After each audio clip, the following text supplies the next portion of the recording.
कहानी शुरू होती है एक जंगल को दिखाते हुए। एक आदमी पागलों की तरह इस जंगल से निकलने की कोशिश में था। जंगल इतना घना था कि यहाँ से बाहर जाने का कोई रास्ता नहीं नजर आ रहा था। ये इंसान सूरज को देखते हुए आगे बढ़ रहा था, लेकिन अब सूरज भी ढल चुका था। लेकिन उसने भागना नहीं छोड़ा। भागते भागते एक पॉइंट आया जहाँ एक फेरी के स्केलेटन पे उसे लिखा मिला पॉइंट ऑफ नो रिटर्न, यानी यहाँ से कोई वापस नहीं जा सकता। इस बोर्ड को देखकर परेशानी उसके चेहरे पे साफ जाहिर थी। अंधेरा गहरा हो जाता है पर एकदम से सारे परिंदे उड़कर यहाँ से चले जाते हैं। छुपने की कोई जगह भी नहीं थी। यह आदमी बहुत ज्यादा डर रहा था, इसीलिए दरख्त के ऊपर चढ़ जाता है और उसकी बदकिस्मती कि वो इतने ऊंचे दरख्त से गिर गया। इससे पहले कि वो बेहोश हो जाता, हम देखते हैं कि कोई उसे खींच नहीं गया। खींचने वाला कौन था ये नहीं दिखाया गया, लेकिन हमें इस आदमी की दर्द भरी चीखें सुनाई दी गई। सीन कट होता है और हमें 6 दिन बाद शहर में मीना नाम की एक लड़की को दिखाया जाता है। मीना की कोई दोस्त या फैमिली नहीं थी सिवाय बहन के। इस टाइम वो जिस पेट स्टोर पे काम कर रही थी, उसके बॉस उसे एक पैरट को जू पे छोड़ कर आने का ऑर्डर देते हैं। मीना इस पैरट को उठाकर अपने घर ले जाती है क्योंकि उसे अगले दिन जू जाना था। रात उसने इस पैरट के साथ गुजारी और फिर सुबह होने पर वो इस पैरट को लेकर जू के लिए निकल गई। लंबी सड़क पर चलते चलते एकदम से शायद उसने गलत टर्न ले लिया और वो पहुंच गई जंगल के बीचों बीच। ये वही जंगल था जहां हम पहले एक आदमी को गायब होता देख चुके हैं। पहले तो वो अपनी गाड़ी के जरिए ही इस जंगल के अंदर जाती रही, लेकिन जब उसे यहाँ से बाहर निकलने का रास्ता समझ नहीं आया तो उसे इस गाड़ी से उतरना पड़ा। उसे लगा कि शायद यहाँ करीब कोई होगा जिससे वो मदद मांग गए। वो अपने पैरट को लेकर आगे बढ़ने लग जाती है। अंधेरा भी गहरा होता जा रहा था। एकदम से रेहले की तरह ही सभी परिंदे इन दरख्तों से उड़ जाते हैं। मीना को अब डर लगने लगा था क्योंकि जमीन भी जोर जोर से हिल रही थी। उसे अपने करीब किसी के होने का भी एहसास होता है। दूर एक बुढ़ी औरत भाग रही थी। मीना भागते हुए उसका पीछा करती है। वो उसे मदद मांग रही थी, लेकिन वो औरत रुकती नहीं, भागती रहती है। मीना जब उसका पीछा करते करते थक गई तो वो वहाँ रुक गई। उसके रुकने पर बुढ़ी औरत ने उसे आवाज देकर कहा, अगर जिंदा रहना चाहती हो तो तेजी से भाग कर हमारी तरफ आओ। ये सुनते ही मीना दोबारा उस बुढ़ी औरत की तरफ भागी और वो बुढ़ी औरत उसका हाथ पकड़कर उसे एक घर में ले आई। घर आते ही उसने इस घर को लॉक कर लिया। ये कोई घर नहीं था, बल्कि एक काफी अजीब कपड़ा था जिसपे एक बहुत बड़ा सा मिरर लगा हुआ था। इस बुढ़ी औरत के साथ यहाँ 2 और लोग भी थे। मीना घबरा कर इन लोगों से पूछती है ये कौन सी जगह है। ये लोग कोई जवाब नहीं देते और उसे मिरर के सामने खड़े होने को कहते हैं क्योंकि कोई उन्हें देखने आने वाला था। मीना पूछती है आखिर कौन देखने आ रहा है, तो वो बुढ़ी औरत मैडलाइन जवाब देती है हमें वॉचर्स देखने आ रही है। एकदम से यहाँ अजीबोगरीब आवाजें भी गुजरने लगी। इस बुढ़ी औरत ने बताया कि वॉचर्स तुम्हारे आने से खुश है, वो यहाँ तालियां बजा रही है तुम्हारे लिए। मीना बुरी तरह कंफ्यूज थी। मैडलाइन जिन्हें वॉचर्स कह रही थी और ना तो अभी तक मूवी में दिखाया गया और ना ही मीना या किसी और ने उन्हें देखा था। ये रात गुजर जाती है। सुबह होने पर ये लोग इस जगह से बाहर निकल आते हैं। मैडलाइन बताती है कि वो वॉचर्स सिर्फ रात में ही बाहर निकलते हैं, दिन के वक्त हम लोग जंगल में आजाद घूम सकते हैं। मीना को इस जंगल में नहीं रहना था, वो यहाँ से निकलने के लिए आगे बढ़ जाती है, पर मैडलाइन कहती है ये तुम्हारा अच्छा फैसला नहीं, इस जंगल से बाहर निकलने का कोई रास्ता नहीं है। रात होने से पहले हमें इस घर में वापस आना पड़ता है। अगर तुम लेट हो गई तो तुम अपनी जान से हाथ धो बैठोगी। मीना किसी की बात नहीं सुनती और अपने पैरट को लिए आगे बढ़ती रहती है। आगे बढ़ने पर उसे भी वही साइन दिखाई दिए, पॉइंट ऑफ नो रिटर्न माने। इन्हें देखकर वो घबरा तो गई, लेकिन पहले वाली लड़की की तरह ही वो सूरज को देखकर सूरज की डायरेक्शन में आगे बढ़ती रही, पर जंगल से निकलने में कामयाब नहीं हो सकी। एकदम से उस जमीन के नीचे हलचल महसूस हुई। वो डर गई और वहाँ पे उसी घर की तरफ भागी। वो हार चुकी थी। यहाँ मैडलाइन उसे हौसला देती है और कहती है कि सिर्फ तुम ही नहीं जिसने यहाँ से निकलने की कोशिश की और हार गई, हम भी तुम्हारी तरह ही हार करके हारोगे हैं। यहाँ से बाहर निकलने का कोई रास्ता नहीं। ये जंगल आत्माओं को अपनी तरफ लेकर आता है और फिर अजीब अजीब चीजें इंसानों को दिखाता है। ये तुम्हें पागल भी कर सकता है, इसलिए अगर जिंदा रहने चाहती हो तो हमारे साथ ही रहो। ये जंगल एक शिकारी है और हम सब उसका शिकार। मैडलाइन उसे पॉइंट ऑफ नो रिटर्न वाले काफी सारे साइन बोर्ड दिखाती है जो कि जंगल में गोल दायरे में लगाए गए थे। मैडलाइन बताती है कि ये हमारे घर से आधे दिन के फासले पे लगी है, अगर इससे आगे गए तो वापस लौटना मुश्किल हो जाएगा, इसलिए कभी भी ये तुम्हें नजर आए तो तुम इन्हें इग्नोर मत करना। मीना पूछती है ये सब किसने बनाया, तो वो जवाब देती है ये एक प्रोफेसर ने बनाया था। रात हो जाती है कि लोग वापस उस घर के अंदर आ जाते हैं। हर रात वॉचर्स उन्हें देखने के लिए आते थे। आज की नामी लड़की उनके सामने डांस करती है और कहती है ये सब उन्हें पसंद है। ऐसा नहीं था कि इन चारों को हर रात वॉचर्स के सामने खड़ा ही रहना पड़ता था। ये लोग जो चाहते वो कर सकते थे, लेकिन उनकी तरफ अपनी कमाई नहीं कर सकते थे। रात में तो इन्हें सिर्फ वॉचर्स का मसला था, लेकिन दिन में भी इन्हें बहुत मुश्किलों का सामना करना पड़ता था। ये जंगल से हर रोज कुछ न कुछ हंट करके लेके आते थे, जिनसे इनका गुजारा होता था। अगले दिन कीरा और मीना दोनों जल्दी में खाना इकट्ठा करने के लिए चाहती है। मीना कीरा से सवाल करती है आखिर के वॉचर्स चाहते क्या है। कीरा बताती है मुझे भी कुछ खास नहीं पता, लेकिन मैंडेलाइन के पास एक थ्योरी है। उसके मुताबिक ये वॉचर्स हमें देखते हैं, हमें ऑब्जर्व करते हैं, लेकिन अगर हमने इन वॉचर्स को देखा तो हम पागल हो जाएंगे। हीरा अब उसे एक ग्रह दिखाती है और कहती है ऐसे बहुत से ग्रह जंगल में मौजूद हैं, जिनके वजह सारे के सारे वॉचर्स इन ग्रहों में रहते हैं और रात में वो यहाँ से बाहर निकल आते हैं। मीरा कीरा को बताती है कि उन्हें यहाँ फंसे हुए 6 महीने हो गए हैं। कीरा का हस्बैंड जंगल में रास्ता ढूंढने के लिए निकला है। उसे उम्मीद है कि वो जरूर रास्ता ढूंढ कर वापस आएगा और वो लोग यहाँ से बाहर निकल पाएंगे। हमें मालूम होता है कि असल में कीरा का हस्बैंड वही आदमी था जिसे हमने मूवी के स्टार्ट में देखा, जिसे को यहाँ से ले गया। अपने घर के करीब वापस आने पर मैडेलाइन मीना को 3 रूल समझाती है यहाँ पर जिंदा रहने के। सबसे पहला कि वो रात के वक्त अपने घर का दरवाजा नहीं खोलेगी। दूसरा कि रात में वो आईने की तरफ अपनी कमाई नहीं करेगी। और तीसरा ये कि दिन के वक्त वो उन ग्रहों के पास नहीं जाएगी और जितना हो सके रोशनी में रहेगी। अब इस रात मीना उन वॉचर्स के बारे में जानना चाहती थी, इसलिए वो मिरर के साथ कान लगाकर आवाज़ सुनने की कोशिश करती है। जब उसे कुछ सुनाई नहीं देता तो वो मिरर की तरफ अपनी कमर कर देती है और ऐसा करने पर उन वॉचर्स को गुस्सा चुका था। वो लोग जोर जोर से उस मिरर को मारने लग जाते हैं, यहाँ तक कि मिरर के अंदर क्रैक भी आ जाता है। शोर से मैडेलाइन भी उठ जाती है और वो मीना को मिरर की तरफ खड़े रहने को कहती है। ऐसा करने पे उनका गुस्सा ठंडा हो सकता था। फिर ये रात बिखर जाती है और अगले दिन मीना डैनियल के साथ शिकार पर निकलती है। मीना क्योंकि अपने अच्छे दिन यहाँ जाया नहीं करना चाहती थी, इसलिए वो यहाँ से निकलने की तैयारी कर रही थी। वो डैनियल से पूछती है क्या आज तक तुमने किसी वॉचर को देखा। डैनियल ना में जवाब देता है। तब मीना डैनियल को समझाती है कि मुझे लगता है कि ये सब मैडेलाइन की बनाई हुई कहानियां हैं, जिसके अंदर वो हमें फंसा रही है। हमें जरूर इन घरों को जाकर चेक करना चाहिए, शायद हमें यहाँ से बाहर जाने का कोई रास्ता मिल जाए। डैनियल जो कि खुद यहाँ से बाहर जाना चाहता था ना की बातें मान लेता है और अब मीना अपने साथ रस्सी बांधकर उस घड़े के अंदर उतरती है। रस्सी का दूसरा सिरा डैनियल ने पकड़ा हुआ था। कहते मीना को कुछ भी हो वो जल्दी से मीना को बाहर की तरफ खींच ले। मीना नीचे गली में पहुंच जाती है जहां उसे बहुत सारे इंसानों का सामान मिलता है। मीना इस सामान को इकट्ठा कर लेती है। जरूर वो जंगल में फंसे हुए इंसानों का ही सामान होगा। रस्ते के सहारे मीना और डैनियल उस सामान को बाहर ले आते हैं और इससे पहले कि मीना उस घेरे से बाहर निकलती उसे घड़े के अंदर किसी की उंगलियां दिखाई देती हैं। वो ठीक से तो नहीं देख पाई कि ये क्या चीज थी, लेकिन वो डर गई। ये लोग उस सारे सामान को लेकर अपने सेफ हाउस में आ गए, जहाँ मैडेलाइन ने उससे पूछा कि ये सामान तुम्हें कहाँ से मिला। ये लोग झूठ बोल देते हैं कि ये सामान उन्हें जंगल से मिला है। मैडेलाइन को इस जंगल में रहते हुए बहुत अरसा गुजर चुका था। वो जानती थी कि ऐसा सामान उसे जंगल से नहीं बल्कि गड्ढे से मिला होगा। वो मीना से पूछती रह जाती है बताओ तुमने घड़े के अंदर क्या देखा, लेकिन मीना उसे कुछ नहीं बताती। अब इन लोगों को घड़े से कैमरा भी मिला था। इस कैमरा को सीसीटीवी कैमरा बनाकर डैनियल और मीना इस घर के बाहर लगा देते हैं ताकि ये लोग भी वॉचर्स को देख पाए। मैगजीन उनको समझाती रह जाती है ये तुम गलत कर रही हो, लेकिन ये दोनों उसकी एक नहीं सुनते। आज ये लोग वॉचर्स के इंतजार में बैठे रहे ताकि इन्हें वो देख पाए। अभी तक वॉचर्स नहीं आए थे, लेकिन आज इनके साथ कुछ अजीब होता है। उनका दरवाजा खटखटाया जाता है। वे लोग कैमरे से देखते हैं तो वहाँ उन्हें इंसानी टांग भी दिखाई दे रही थी। बाहर जो कोई भी था वो कीरा के हस्बैंड की आवाज में बात कर रहा था। कीरा को लगा कि जरूर उसका हस्बैंड यहाँ से बाहर निकलने का रास्ता ढूंढ आया है। वो जल्दी से उठ गई कि दरवाजा खोलने के लिए जाती है, लेकिन मैडेलाइन उसे रोक देती है और कहती है तुम ये दरवाजा नहीं खोल सकती। मैं जानती हूँ भाई तुम्हारे हस्बैंड नहीं है। कीरा को मैडेलाइन की बातों पे यकीन नहीं था, इसलिए मैडेलाइन कहती है तुम इसका इम्तिहान ले लो। तुम मुझसे कोई ऐसी बात पूछो जिसके बारे में सिर्फ तुम या तुम्हारा हस्बैंड जानता हो। कीरा बाहर खड़े हुए इंसान से एक किताब के बारे में सवाल करती है जिसके बारे में उसे पता होना चाहिए था, लेकिन जब बाहर खड़ा हुआ इंसान कोई जवाब नहीं देता तो ये समझ जाते हैं कि ये वॉचर ही है। ये जब दरवाजा नहीं खोलते तो वॉचर इनके पाए लगाए हुए कैमरा को तोड़ देता है।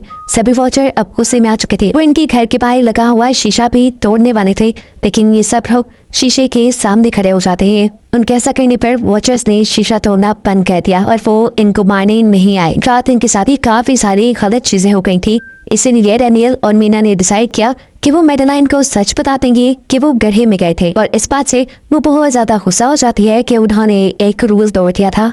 मैडेलाइन उस गड्ढे से लाया हुआ सारा सामान उठाकर वापस उसी गड्ढे में फेंक देती है और अब ना चाहते हुए मीना भी यही रहने वाली थी। वक्त गुजरता गया, मौसम भी बदल गया, सर्दियाँ आ गई थी, लेकिन अभी तक ये लोग यही फंसे थे।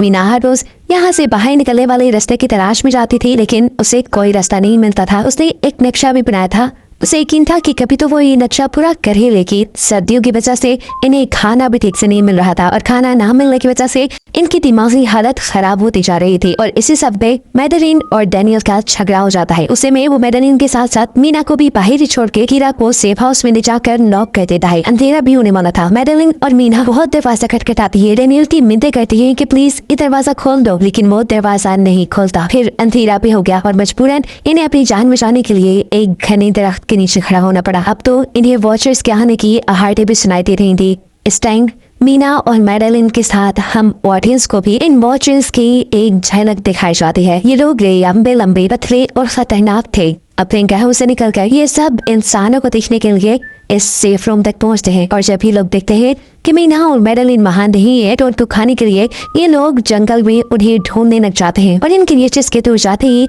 मीना और मैडेलिन को मौका मिल जाता है दोबारा अपने सेफ हाउस तक आने का।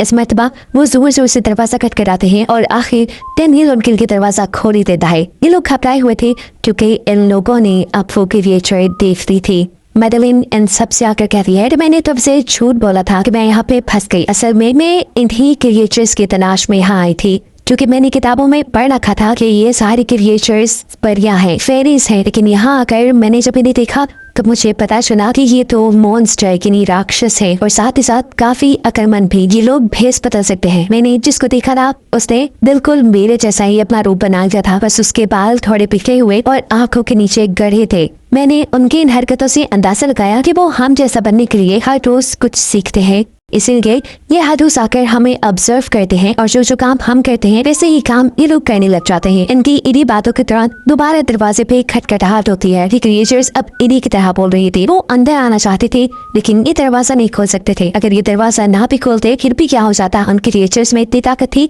कि वो इस लोहे के दरवाजे को तोड़ कर अंदर आ जाए। इन लोगों को की चुपना था, सभी को कुछ समझ नहीं आ रही थी। पर अचानक डैनियल की नजर फर्श पे पड़ती है। यहाँ फर्श थोड़ा ऊपर नीचे था। वो जैसे ही कारपेट उठाकर दिखता है तो नीचे एक बंकर था। ये लोग बिना वजह किए उस बंकर का दरवाजा खोल के उसके अंदर चले जाते हैं और फिर बंकर बंद कर लेते हैं। ये लोग इस चीज से हैरान थे कि ये बंकर इतने अरसे से यहाँ था, पर इन लोगों को पता भी नहीं चला इस बंकर के नीचे बहुत फैसिलिटीज थी। हजारों दिन का खाना, बहुत सारे टीवी, टेक्नोलॉजी और भी बहुत सारा जरूरत का सामान रखा था। मीना जानना चाहती थी कि आखिर ये जगह किसने बनाई, इसीलिए वो इस कंप्यूटर को ऑन कर देती है। इस कंप्यूटर में इंटरनेट तो नहीं था लेकिन बहुत सारा डाटा सेव था, जिसे खोलने पर इन्हें पता चलता है कि ये सारी जगह डॉक्टर मार्टिन ने बनाई थी।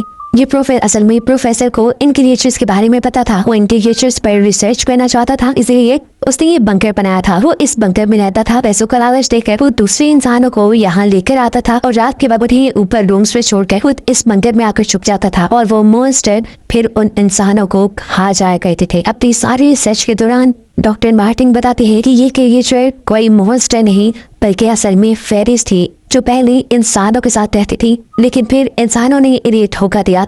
इन्हें यहाँ जंगलों में फंसाकर वो यहाँ से निकल गए और काफी साल जमीन के नीचे रहने की वजह से इनका जादू और इनके पैर चले गए। डॉक्टर मार्टिन बताते हैं कि सारी रिसर्च के दौरान उन्हें एक सबसे अलग फेरी मिली जो रोशनी में भी उन घरों से बाहर आ सकती थी। वो अच्छी थी, उसे डॉक्टर मार्टिन को मारा नहीं, डॉक्टर मार्टिन उसे यहाँ ले आया। वो फेरी मार्टिन के साथ रहकर सब कुछ सीख गई, लेकिन थोड़े अरसे बाद इन दोनों के अंदर कोई लड़ाई हो गई। इस कंप्यूटर में बहुत सी वीडियोस थी और हर वीडियो में डॉक्टर मार्टिन ने कुछ ना कुछ बताया हुआ था। मीना बस ये जानना चाहती थी कि आखिर में क्या हुआ, इसीलिए वो सबसे आखिरी वीडियो प्ले करती है जिसमें वो देखती है कि प्रोफेसर खुद को और उस फेरी को मारने वाले है। मरने से पहले वो इस जंगल में फंसे हुए लोगों के लिए यहाँ से निकलने का रास्ता बता देता है, पर कहता है कि शाम में जिस डायरेक्शन में परिंदे भागते हैं उसी डायरेक्शन में भागने से वो लोग इस जंगल से निकल सकते हैं। उसने इस रिकॉर्डेड मैसेज में कहा था कि अगर कोई इस जंगल से निकलने में कामयाब हो गया तो यूनिवर्सिटी में जाकर मेरी सारी रिसर्च तबाह कर देना।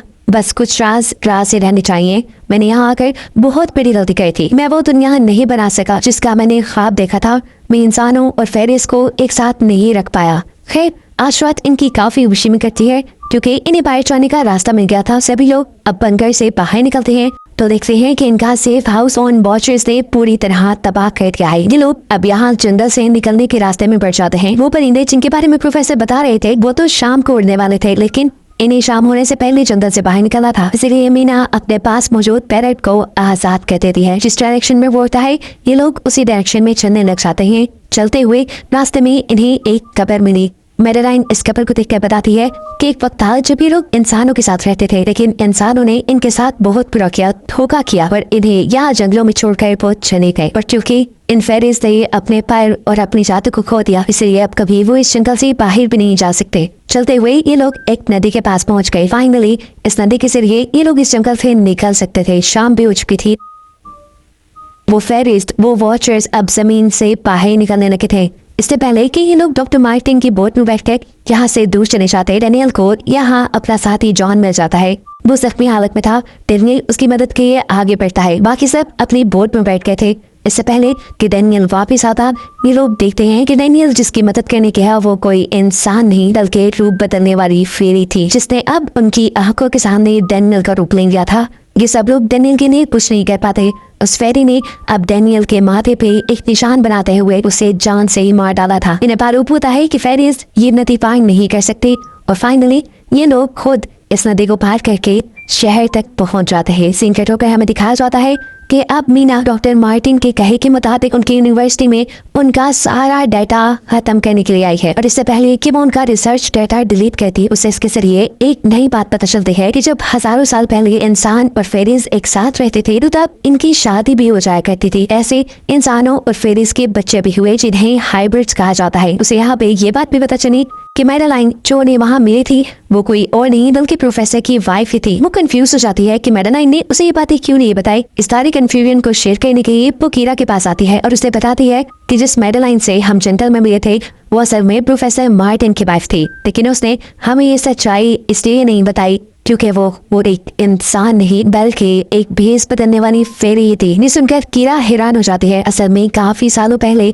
प्रोफेसर की वाइफ मैडेलाइन लंग्स कैंसर की वजह से मर गई थी। प्रोफेसर उनसे बहुत प्यार करते थे, वो उनके साथ ही रहना चाहते थे। और फिर प्रोफेसर को पता चला इन भेस बदलने वाली फेरीज के बारे में। अपनी वाइफ की फोटो दिखाते हुए उसने उस फेरी को मैडेलाइन जैसा बना दिया। अभी ये सारी बातें मीना बता ही रही थी तो एकदम से उसे पता चला कि वो ये सारी बातें कीरा को नहीं बल्कि मैडेलाइन को ही बता रही है, जिसने इस वक्त कीरा का भेस बदला हुआ था। जैसे ही असली कीरा यहाँ आती है मैडेलाइन उसे बेहोश कर देती है, जिसके बाद वो फौरन मीना पे हमला करने के लिए आगे बढ़ती है ताकि उसका राज राज ही रहे। इससे पहले कि वो मीना को मार देती वो उससे कहती है मैं इकलौती थी जो जंगल में सबसे अलग थी। वहाँ सारी फेरीज मेरा मजाक उड़ाती थी। मैं दिन के वक्त भी बाहर निकल सकती थी। इसी गुस्से में उन्होंने मुझे वहाँ से बाहर निकाल दिया। तब मीना उसे कहती है तुम अलग नहीं थी, तुम बहुत ज्यादा खास थी। असल में तुम हाइब्रिड हो, आधी इंसान और आधी फेरी हो। इसी वजह से तुम फेरीज के साथ भी रह सकती हो और इंसानों के साथ भी, और यही वजह है कि तुम उस जंगल से बाहर निकल आई। मीना के सारा सच बताते ही एकदम से मैडेलाइन के पास उसके पैर और उसके जादू वापिस आ जाता है, जिसके बाद वो मीना को यहीं छोड़कर यहाँ से उड़ जाती है। अब कहानी कुछ हफ्तों बाद की दिखाई जाती है जहाँ मीना अब अपनी बहन के पास गई है। जंगल और फेरी वाले सारे वाक्य के बाद वो काफी डर गई थी और अब वो अपनी बहन के साथ ही रहना चाहती थी। उसने अपनी बहन को बताया कि मुझे लगता है कि वो फेरी अभी भी मेरा पीछा करती है। तब मीना की बहन उसे कहती है तुम डरो नहीं, कुछ नहीं होगा। और कहानी के आखिरी सीन में हमें एक बच्ची को दिखाया जाता है जो कि इस वक्त भी मीना की धड़ के नीचे ही थी। ये कोई और नहीं बल्कि वो फेरी मैडेलाइन ही है जो इनकी दुनिया में इस बच्ची के रूप में रह रही है। और इसी को दिखाते हुए ये कहानी यहाँ खत्म हो जाती है।